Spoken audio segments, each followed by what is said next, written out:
말씀 함께 보겠습니다. 우리 로마서 7장 1절에서 6절입니다. 여러분들, 우리 삶에서 가장 좀 큰 구속력이 좀 무엇일까? 보통 그 사람을 붙잡고 있는 게 있거든요. 그러니까 어떤 사람이 이 사람에 대해서 주장은 하지만 이 사람이 오히려 나는 별로 그거 신경 쓰지 않아 라고 하면 좀 자유롭습니다. 그죠? 근데 우리는 알게 모르게 어떤 힘이나 어떤 존재나 어떤 대상에 대하여 좀 매여 있는 경우가 있어요. 가만히 보면 공부도 많이 하고 사람이 괜찮은 사람이거든요. 근데 엉뚱한 일에, 엉뚱한 대상에, 그것이 남편이든 아내든 부모든 아니면 주변에 누구이든 그 사람 말 한마디면 꼼짝을 못하는 거예요. 근데 그 사람이 안 괴로운 사람이에요. 대단한 사람인데 세상적으로 볼 땐 거기에 그냥 확 매여 있는 겁니다. 누군가에 우리는 구속이 되어 있는 경향이 있는 것 같아요. 여러분들, 일반적으로 보면 약속과 관계가 그렇습니다. 부부의 약속, 거기에 대해서 내가 자유롭다고 이야기할 수 없어요. 부부간에 약속을 해놨는데 나는 그래도 저 여자가 좋다, 저 남자가 좋다 이럴 수 없단 말이야. 약속이 우리의 삶에 어떻게 보면 구속력을 갖습니다. 부모와 자녀의 관계요, 부모가 얘기할 때 나는 여기서부터 자유로울 거야 라고 이야기할 자녀는 없죠. 물론 못돼 먹은 자녀는 그렇게 되겠지만 구속력이 있습니다. 여러분들, 직장에서 계약을 맺습니다. 보통 한국은 출근 시간과 퇴근 시간이 정해져 있죠. 미국은 보통 이제 거기에 대해서 구속력이 없죠. 그런 면에서 여러분들, 이것들은 지켜야 됩니다. 여러분들, 이것이 우리에게 때로 보호도 돼요. 그렇지만 이게 잠깐만 생각을 잘못하면 굉장히 답답하고 또 우리에게 무거운 짐이 되기도 합니다. 결혼이라는 관계, 아까 얘기했지만 굉장히 우리를 지켜주는 안전한 관계예요. 그런데 동시에 법적인 무게가 분명히 있습니다. 여러분들, 결혼 서약할 때 예전에 보통 그런 거 많이 했습니다. 한국에서 죽음이 우리를 갈라놓을 때까지 뭐 이런 거 있잖아요. 그러니까 죽음이라는 사건이 오기 전까지는 어떻게 돼요? 그 관계에서 벗어날 수 있다 없다? 없다라는 거예요. 그러니까 죽음이 오기 전까지는 그 관계, 구속력에서 벗어날 수 없다라는 거예요. 그래서 바울은요, 결혼에 관한 이야기를 하려는 게 아니라 결혼이라는 그 구속력, 결혼에 갖고 있는 그 구속력이라는 그림을 가지고 오늘 우리에게 이야기하고 싶은 겁니다. 그러니까 오늘 본문을 가지고 결혼이 이렇다 저렇다라고 이야기하면 안 되고요, 결혼이라는 그림을 사용한 사도 바울의 의미를 잘 알아 오늘 이야기하고 싶은 내용으로 좀 들어가 보려고 합니다.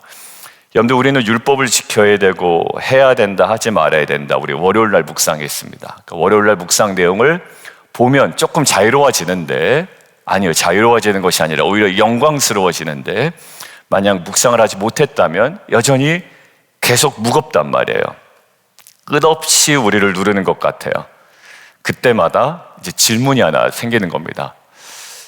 내가 정말 자유한 걸까라는 거야. 교회 생활하면 할수록 내가 정말 자유한 거 맞나? 라는 생각이 들 때가 있습니다. 예수 믿으면 분명히 자유하다고 했는데 왜 여전히 무겁게만 느껴지는 걸까? 자, 오늘 본문을 통해 사도 바울은 얘기해 주는 거예요. 너 자유한 거 맞아 라고 얘기하는 거예요. 그러면 그 자유한 게 뭔 줄 알아? 라고 이야기하고요, 그리고 그 자유함으로 우리가 걸어가야 될, 누려야 될 분명한 은혜가 있다라는 거예요. 그 관점에서 오늘 세 가지 나눠보도록 하겠습니다. 어제는 어떻게 나눴죠? 칭의 이후에 살아가야 되는 성도들이 끊임없이 던져야 되는 질문 세 가지 가지고 어제 말씀 묵상을 했고, 오늘은 구원받은 자가 누리는 은혜 세 가지, 이렇게 정도 되겠네요. 왜냐하면 다 무거운 짐 같으니까. 예수 믿었는데도 자유가 내가 느껴지는가? 이럴 때 사도 바울이 우리에게 어떤 메시지를 주는지 한번 보겠습니다. 첫 번째요, 죽음을 통한 자유를 이야기합니다. 죽음을 통한 자유예요. 오늘 본문 1절에서 3절 보면요, 바울이 아주 익숙한 그림 하나 들고 나온다고 그랬죠. 바로 결혼입니다. 단순히 두 사람이 사랑해서 함께 사는 게 아니라 법적이고 또 신성한 언약 관계예요. 그러니까 하나님과 백성과의 관계를 항상 결혼 관계로 비유하죠. 굉장히 신성한 관계입니다. 신비로운 관계예요. 그런데 그래서 남편이 살아있는 동안에는 아내가 어디에? 그 관계에 매여 있습니다. 법적으로. 근데 남편이 어떻게 되면요? 다치면? 아니에요. 남편이 다치면 상관없어요. 다쳐도 관계에 매여 있어요. 근데 남편이 뭐하면? 죽으면. 죽음을 이야기합니다. 오늘 남편이 죽기를 바라라도 아니에요. 남편이 죽으면 그 죽음을 이야기하고 있는 거예요. 죽으면 더 이상 혼인법에 매이지 않는다라는 거예요. 이 죽음과 자유를 이야기합니다. 그러니까 법의 권세는 죽음이라는 경계선을 넘어설 수 없어요. 근데 그 죽음은 이 모든 것들을 가능하게 한다라는 거예요. 이 말씀을 통해 우리가 어디에 매여 있는 자라고 얘기하는 겁니까? 율법에 매여 있는 자라는 것을 상기시켜 주는 거예요. 끊임없이. 자유한 것 같은데 율법만 들이대면 계속 우리가 맥을 못 추는 거예요. 율법은 거룩해요. 선해요. 그렇지만 동시에 우리의 죄를 드러내는 정죄하는 힘이 굉장히 막강하거든요. 마치 감옥의 철장 같아요. 우리를 꽉 붙잡고 있었던 거예요. 어떻게 결박에서 벗어날 수 있을까요? 죽음밖에는 길이 없는 거예요.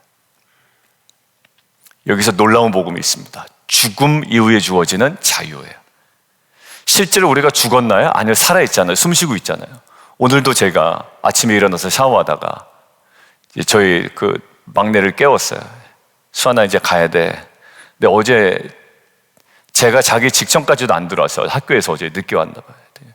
깨우는데도 안 들어와요. 아빠 오늘 나 못 가겠어. 막 이러는 거예요. 그러면서 제 아내 되는 거, 그래도 저렇게 얘기하고 숨 쉬니까 다행이다 라는 거에서 하나님 저에게 오늘 생명 주신 것 감사합니다라는 기도를 꼭 해야 되겠다 해서 아까 기도할 때 제가 기도했었죠. 하나님 그 생명 주셔서 감사합니다. 여러분들 결국 우리는 살아있어요 지금. 그런데 그리스도께서 뭐예요? 죽으심으로 여기에 핵심이 있는 겁니다. 여러분들 그 죽음이 어떤 죽음이냐를 우리는 확인해야 돼요. 그러니까 우리가 구원받았다라는 것은 너무 논리가 여기서 저기까지 금방 뛰어버린 거예요. 그 죽음이 어떤 죽음이냐? 우리가 계속 어디에 매여 있을 수밖에 없어요? 율법에 매여 있을 수밖에 없어요. 그 율법이라는 남편에 매여 있을 수밖에 없는데 이미 그리스도께서 죽으심으로 우리가 어떻게 해요? 이미 죽은 자 되었다. 더 이상 어떻게 율법이 우리를 주장하지 못합니다. 이것이 바로 죽음을 통한 자유라는 거예요. 여러분들 이 장면을 이해하는데 한 가지 좀 떠올랐던 게 있어요. 이스라엘 백성이 누구의 통치 아래서 생활합니까? 출애굽기에 보면 애굽 바로 왕의 통치에 종살이를 하죠. 얼마나 강력한 왕이었어요. 바로만 나타나면 아마 벌벌 떨었을 거예요. 율법 얘기만 하면 우리가 정죄감에 완전히 무너지는 것처럼 그 바로의 명령 앞에 고개를 들 수도 없습니다. 토를 달 수도 없어요. 그런데 잘 보세요. 그들이 자유하게 된 결정적 장면이 뭔지 아세요? 애굽에서 떠났을 때인가요? 아니에요. 애굽에서 떠난 이후에도 뒤에서 쫓아오니까 벌벌 떨었다고요. 언제 이들이 정말 자유를 경험했습니까? 그 애국 군대가 홍해에서 완전히 수장되었을 때. 결국 하나님께서 군대를 완전히 장사지돼 버렸죠. 죽음이 애굽의 권세를 끝내버린 거죠. 그런데 이스라엘은 더 이상 어디에? 바로의 노예가 아니었습니다. 자유의 백성이 되었죠. 마찬가지예요. 예수님의 죽음과 부활은 우리를 어디서 해방시켰다고요? 율법과 죄의 권세에서 완전히 해방시켰다라는 거. 이게 복음의 메시지입니다.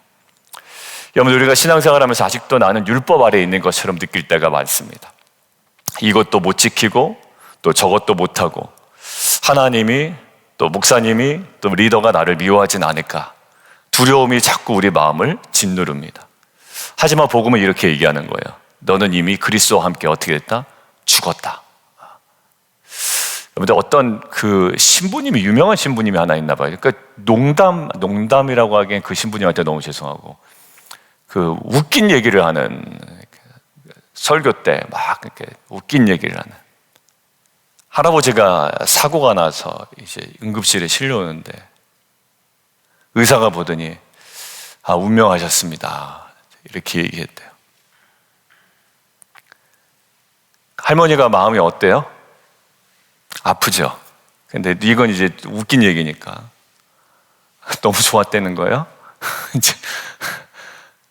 그래서 이제 갔구나 이렇게 했는데 갑자기 남편이 부시시 눈을 뜨더니 자꾸 일어나려고 그런다는 거예요. 그러면서 하는 말이 나 살았어 이렇게 얘기를 하더라는 거예요, 눈빛으로. 그러면서 할머니가 뭐라고 그랬게요? 의사가 죽었다는데 왜 자꾸 살았다 그래 이렇게 얘기를 했다라는 거예요. 근데 그게 어떤 맥락에서 나온지 모르겠어요. 사람들이 막 깔깔깔 웃더라고요. 거기에 이제 강론인지 뭐 하는지 모르겠어요. 근데 이 이야기를 왜 했는지는 몰라요. 이게 짤로 돌아가지고 제가. 근데 저 나름대로 어떻게 해석을 했냐면 이렇게 들리더라고요. 자꾸 율법에 매여 있고 막 우리가 눌려 있잖아요. 근데 그때 할머니가 우리에게 얘기하는 거랑 똑같다 생각이 들었어요. 아니 의사가 죽었다는데 왜 자꾸 살아났다고 그래. 이 얘기랑 똑같은 거예요. 복음은 우리에게 계속 얘기하는데 이미 예수 그리스도 십자가로 너 죽었다. 왜 자꾸 눈 뜨고 살아나려고 그래. 이제 이런 느낌이에요. 여러분들 복음은요 계속 우리 안에 받아들여야 돼요. 그러니까 고백해야 돼요. 선포해야 돼요. 여러분들 죄에 대해서 얘기했죠. 월요일 날 아침에 음란 또 우리의 게으름 뭐가 들어오면 그거 만만하게 보시라고. 그리고 그것들을 선포하라고. 너 나한테 왕노릇하지 못해 라고 선포하시라고 그랬잖아요. 여러분들 그래서 이미 죽었다. 율법의 결박에서 풀려난 자유인이라고 선포하는 저 여러분 되기를 원하고요.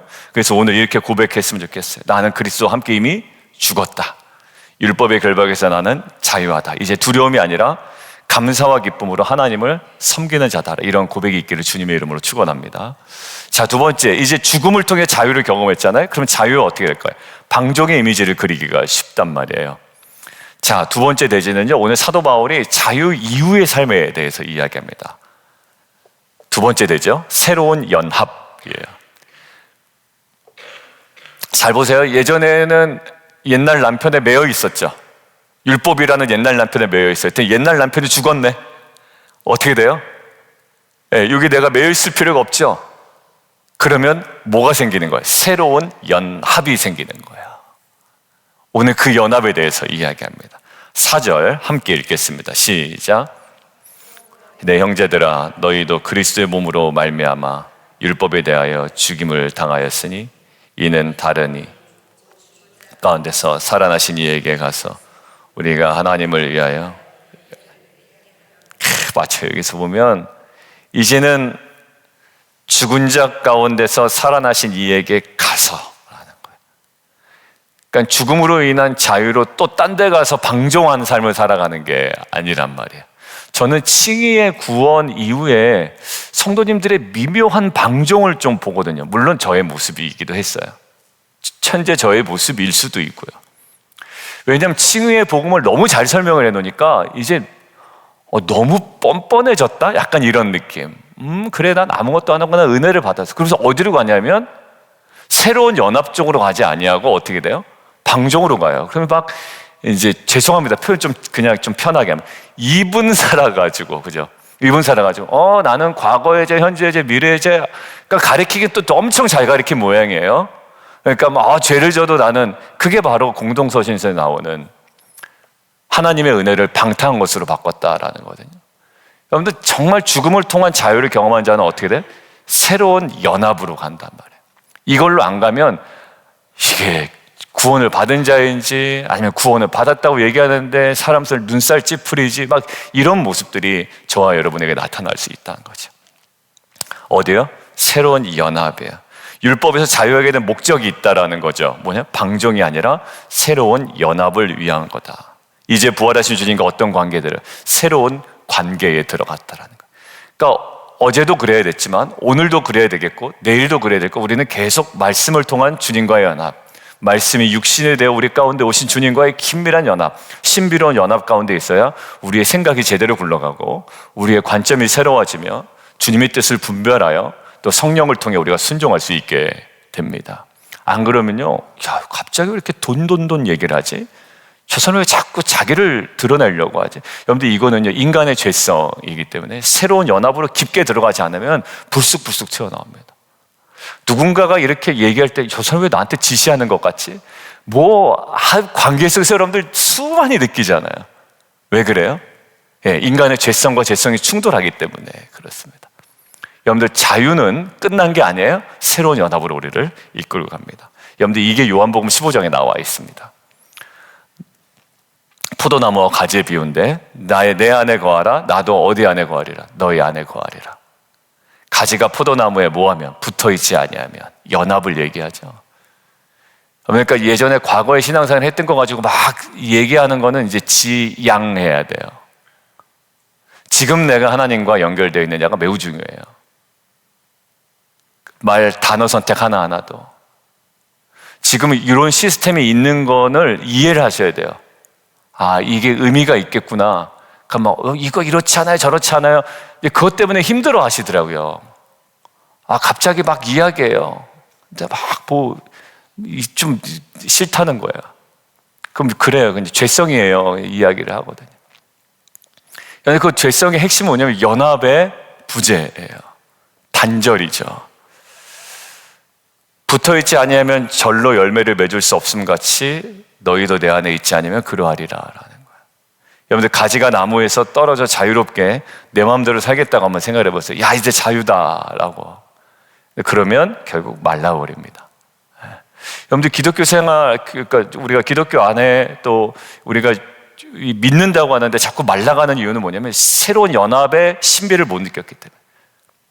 여러분들 이제 쉽게 얘기하면 신앙생활 하는데 큐티를 안 하잖아요. 그러니까 성도님들이 저희 교회 오셔서 얘기하는 게 목사님 제가 저희 교회 오기 전까지는 큐티라는 걸 안 해봤는데 그러니까 들어는 봤고 겉핥기식으로 뭔가를 해보긴 했겠죠. 근데 이렇게 집요하게 마치 어떤 성도님도 그랬어요. 우리 교회에서는 큐티 안 하면 사람 대접 못 받을 것 같아서 하기 시작했는데 그 정도는 아니에요. 저희가 사람 대접 안 하고 이런 건 아니죠.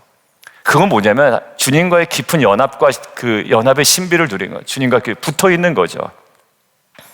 참된 자유는 어디서 나타나냐면 나무에 붙어 있을 때 가지에 나타나는 열매로 참된 자유가 경험돼요. 마찬가지로 율법에 해방된 건 뭐예요? 내 멋대로 살라고 주신 자유가 아니라 예수께서 붙어 새로운 열매라고 주신 은혜인 줄 믿습니다. 여러분들 어떤 아이가 부모의 손에서 벗어나고 싶어요. 혼자 독립하겠다고 막 집을 떠납니다. 그게 어디예요? 그게 이제 바로 돌아온 탕자 얘기잖아요. 그게 이제 막 자유롭다라고 생각을 했죠. 근데 어디로 가요? 아버지와 연합으로 다시 돌아가죠. 아버지와 연합으로. 여러분들 자유는 방종이 아니라 새로운 주님과의 연합으로 인도하는 중요한 통로가 되는 거예요. 예전엔 가려고 해도 못 갔어요. 왜? 그 죄의 권세가 날 붙잡고 있는데 율법이 나를 붙잡고 있는데 가기를 어디를 가요? 발목 딱 붙잡고 날 못 가게 했다고요. 근데 내가 예수의 십자가의 은혜로 말미암아 이제 자유를 얻었어요. 어떤 자유? 내가 주님께 완전히 속할 자유. 여러분들 출애굽기 보세요. 출애굽기에 놀라운 장면이 있습니다. 여러분들 때가 되면 이 종에게도 자유를 주죠. 희년이란 것도 있고 자유를 줘요. 근데 거기 놀라운 사실이 하나 있어요. 뭐가 있죠? 자유를 주어줬는데도 불구하고 이 사람이 나는 주인님 밑에 있겠습니다라고 이야기하면 어떻게 돼요? 그냥 두라는 거예요. 여러분들 우리는 어떤 자유? 내 마음대로 살 자유가 아니에요. 사실 우리에게 주어진 가장 강력한 자유가 있는데 뭐예요? 나는 어떤 것에도 매이지 아니하고 주님께 온전히 매인받은 인생으로 살겠다라는 그 자유가 우리에게 있는 겁니다. 여러분들 이 신비로운 이 자유의 능력, 힘, 은혜를 누리며 나아가는 저와 여러분 되기를 주님의 이름으로 축원합니다. 그래서 여러분들 오늘 중요한 메시지 두 번째, 자유인으로 방황하지 마세요. 이제 이렇게 신앙생활 하다 보면 이렇게 보이는 게 방황하고 있어. 근데 이 사람에게 자유가 있느냐? 있어요. 자유를 어떻게 쓸 줄 모르니까 방황하고 있는 거예요. 자유를 가지고 방황하지 마시고 자유를 가지고 주님을 선택하고 더 연합하는 길로 나아가기를 주님의 이름으로 축원합니다. 세 번째요. 연합으로 끝나는 것 같지만 오늘 7장 6절에 이렇게 나와 있습니다. 같이 한번 읽죠. 시작. 영의 새로운 것으로 섬길 것이요 율법 조문에 묵은 것으로 아니할지라. 예, 연합으로 누리는 뭐예요? 새로운 섬김을 이야기합니다. 바울이 강조하는 건 단순한 자유가 아니라요, 섬김 방식의 변화예요. 섬김 무슨 뭐의 변화요? 방식의 변화. 여러분들 주일날 뭐였죠? 은혜의 중단이 아니라 은혜의 방식이 변한 겁니다 라고 주일날 말씀 전했죠. 만나는 끝났어요. 그런데 하나님의 은혜는 끝나지 않았어요. 땅의 소산이에요. 땀 흘리는 은혜예요. 여러분들 여기도 보세요. 섬김 방식의 변화. 예전에는요, 율법 조문 문자에 매여가지고 이랬다고요. 야, 해야 돼, 하지 말아야 돼, 해야 돼, 하지 말아야 돼. 어디에 매여서? 율법과 조문에 매여서 그렇게 살아왔던 방식. 근데 이제는 뭐예요? 성령의 인도하심 안에, 성령 안에 새로운 것으로 섬깁니다. 새로운 방식으로 섬기는 거예요. 여러분들 여기서 헬라어의 새로운 것은요, 밑줄 쫙 그어놓으세요. 단순히 낡은 것을 조금 바꿔 새로워진 것이 아니라, 이거 뭐 이런 이야기 많이 들으셨죠? 그냥 조금 바꿔서 새로워진 것이 아니라 질적으로 전혀 다른 차원이에요. 성령은 질적으로 전혀 다른 차원으로 우리를 이끌어 갑니다. 이제는 두려움이 아니라 어떻게? 사랑으로. 예전에는 의무였다면 지금은 기쁨으로 하나님을 섬기게 된 자. 왜요? 성령을 통한 새로운 방식이 우리에게 임했기 때문에 그래요. 어떤 아이가 집안일을 억지로 하라고 하면 얼굴을 찌푸리죠. 근데 하긴 합니다. 엄마가 하라고 하니, 야, 화장실 청소 좀 해라, 방 좀 치워라, 막 하긴 해요. 근데 똑같은 일을 사랑하는 부모님께 작은 선물을 준비하면서 자발적으로 하면 그 얼굴이 밝아지죠. 여러분들 뭐 해야 돼? 내면이 변화돼서 그래요. 다른 거 없어요. 똑같이 하긴 합니다.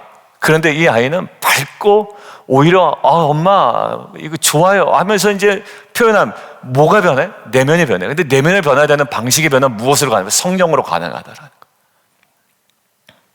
섬김은 같아요. 여러분들 제일 보기 어려울 때가 뭐냐면, 지체들끼리 제가 목회자로서 볼 때 제가 뭔가 이렇게 부탁을 했는데요, 억지로 하는 느낌을 받을 때가 이거 정말 힘들어요. 하는 사람도 힘들고 그거를 보는 사람도 힘듭니다. 이제는 맡기면 안 되겠다. 될 수 있으면 부담을 덜 들어야 되겠다라는 마음이 있습니다. 여러분들 근데 저도 모르게 저 사람은 저걸 되게 기쁘게 하는 것처럼 제가 느낄 때가 있어요. 근데 집에 가서 생각해 보면 저 사람이 나를 배려해서 그렇지, 그게 사실 쉽지가 않은 일인데, 이렇게 또 하나님께서 또 적절하게 은혜도 주세요 저한테. 왜냐면 그걸 또 너무 당연하게 여기면 아무 감사한 마음도 모를 거 아니에요. 근데 집에서 곰곰이 생각해 보면 그 사람도 생각이 있고 자기 생활이 있고 바쁠 텐데, 근데 어떻게 이렇게 싫은 내색을 안 하고 저렇게 할까, 이런 마음이 들 때가 있어요. 뭡니까요? 성령이에요. 근데 하는 일마다 싫은 내색을 내오면 이건 안 되겠다. 그건 정말 힘들잖아요. 여기 뭐예요? 예전에는요, 해야 된다 안 해야 된다 율법과 조문에 있는 대로, 그러니까 막 매뉴얼에 있냐 없냐 막 이렇게 들이미는 거예요. 매뉴얼 있습니까? 매뉴얼 있는 대로 난 했잖아요. 그럼 뭐 더하는 은혜도 없고 뭐 아무것도 없는 거예요. 근데 뭐예요? 성령께서 우리에게 매뉴얼을 뛰어넘는 마음의 은혜를 주실 줄 믿습니다. 왜요? 연합을 통해 우리에게 이제 섬김의 새로운 방식이 나타난 거예요. 여러분들 억지로 하는 신앙에 매여 있지 않으세요 혹시? 억지로 하는 신앙, 그게 최소한도의 신앙인 것 같아요. 이거 이상 절대 안 해. 근데 그게 느껴진단 말이에요. 오케이, 나도 그러면 그 이상 안 드릴게요, 이런 마음이 있습니다.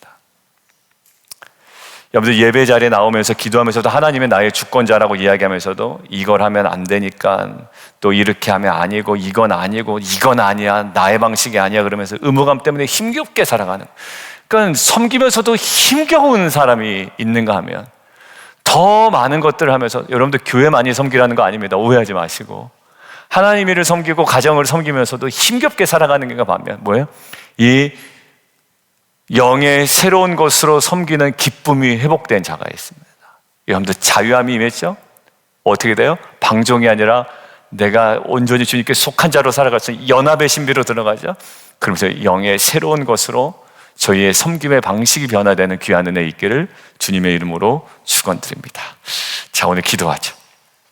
여러분들 율법의 두려움이 아니라 복음의 자유로 갔으면 좋겠습니다. 그리고 무책임한 방종이 아니라 주님과의 연합으로 갔으면 좋겠고요, 의무적인 섬김이 아니라 성령의 기쁨으로 이 마음을 깊이 새기며 나는 자유인으로 연합한 자로 성령 안에 섬기는 예배자로 살아가겠습니다. 세 가지요. 뭐예요? 나는 자유인으로 주님과 연합한 자로 성령 안에 섬기는 예배자로 살아가겠습니다. 이 마음을 가지고 우리가 함께 좀 기도하며 나가도록 하겠습니다. 우리 주님 이름 한번 부르고 기도합니다.